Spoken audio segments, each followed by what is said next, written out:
Une jeune femme, en tailleur élégant, entra dans une grande banque du centre-ville.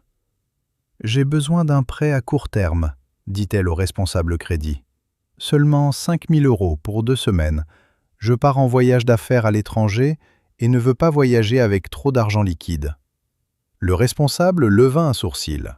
« Ce n'est pas un problème, madame, mais il nous faudra une garantie. » Sans hésiter, elle lui tendit les clés d'une superbe voiture de sport garée juste devant. « C'est un coupé de luxe de 2024, dit-elle. « Payez comptant.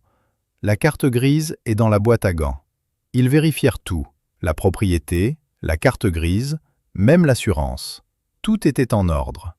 Naturellement, le personnel de la banque s'en donna à cœur joie à la pause café. Vous vous rendez compte qu'elle a laissé une voiture de plus de 100 000 € juste pour emprunter 5 000 balles, rit un banquier. Elle pense probablement que les intérêts se prouvent dans un bar. Sa voiture fut stockée en sécurité dans le parking souterrain de la banque pendant 2 semaines complètes. Exactement 14 jours plus tard, elle revint à la banque, remit un chèque de 5 154,10 € et sourit. « Tout est en ordre ?» demanda-t-elle poliment. « Parfaitement », dit le responsable crédit. Puis il ajouta, « Mais je dois vous demander, nos recherches montrent que vous êtes extrêmement riche. Vous possédez des biens immobiliers dans 3 pays et vous dirigez une entreprise technologique. » Elle acquiesça. « C'est exact. Alors, pourquoi diable aviez-vous besoin d'un prêt de 5 000 €? Elle se pencha avec un sourire et répondit, « Simple. Où d'autre à Paris puis-je garer une voiture de 100 000 € pendant 2 semaines, entièrement assurée et gardée, pour seulement 154,10 €. Le banquier la regarda en silence. Elle lui fit un clin d'œil. Parfois, la cervelle est dans les talons, pas dans les costumes. Un couple marié consulte un conseiller conjugal. La femme parle d'abord seule au conseiller.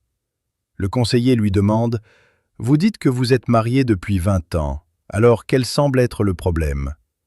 La femme répond « C'est mon mari, il me rend folle, je vais le quitter s'il continue. »« Comment vous rend-il folle ?»« Depuis 20 ans, dit-elle, il fait des trucs stupides. D'abord, chaque fois que nous sortons, il regarde toujours par terre et refuse d'approcher qui que ce soit. C'est très embarrassant. » Le conseiller conjugal est amusé. Autre chose ? Il n'arrête pas de se curer le nez, même en public. Autre chose ? La femme hésite.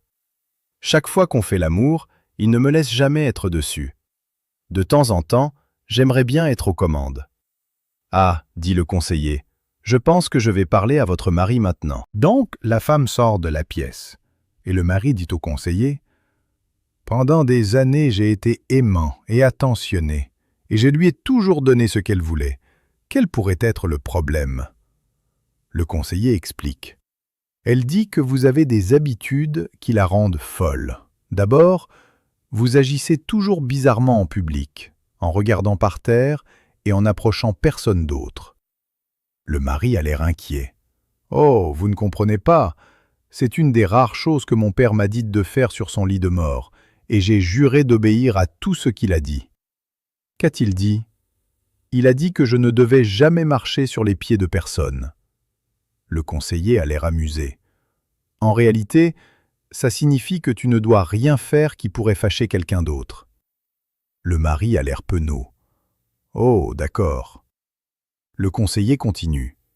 Et vous vous curez le nez en public. Eh bien, c'est une autre chose que mon père m'a spécifiquement ordonné de faire. Il m'a dit de toujours garder le nez propre. Le conseiller sourit. Ça veut juste dire que tu dois rester hors des ennuis. Et il continua. Enfin, elle dit que vous ne la laissez jamais être dessus pendant vos ébats. Ça, dit le mari, c'est la dernière chose que mon père m'a ordonné de faire sur son lit de mort, et c'est la plus importante.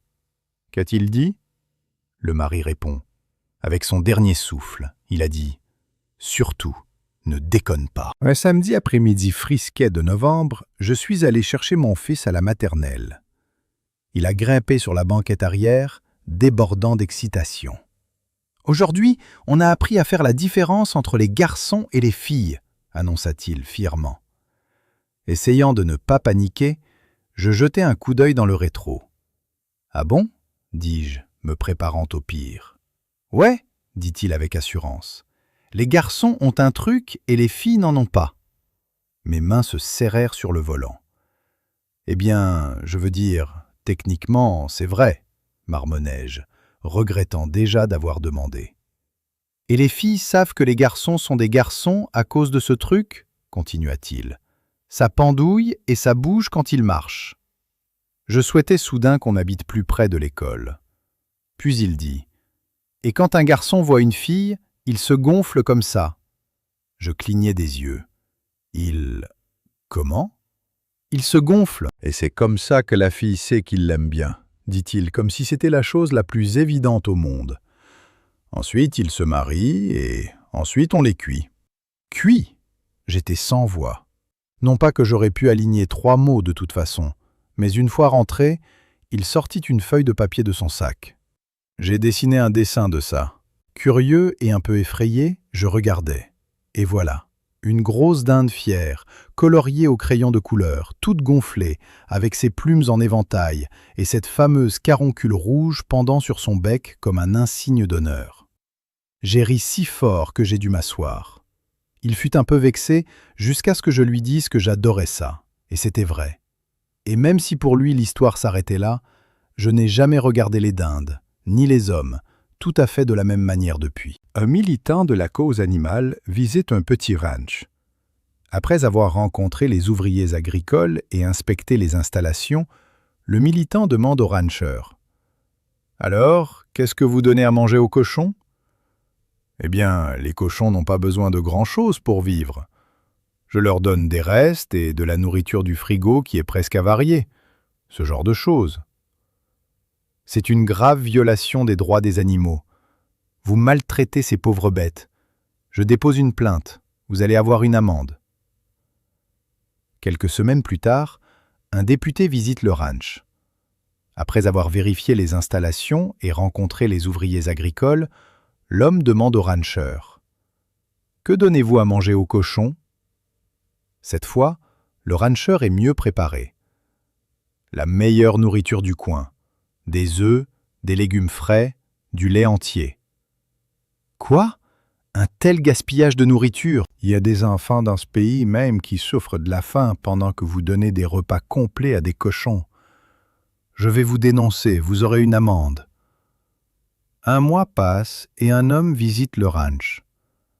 Après avoir visité les installations et salué les ouvriers agricoles, il demande au rancheur « Quel genre de nourriture donnez-vous aux cochons ?» Écoutez-moi bien, l'ami. Chaque matin, je donne 5 € à chacun et ils peuvent aller manger ce qu'ils veulent.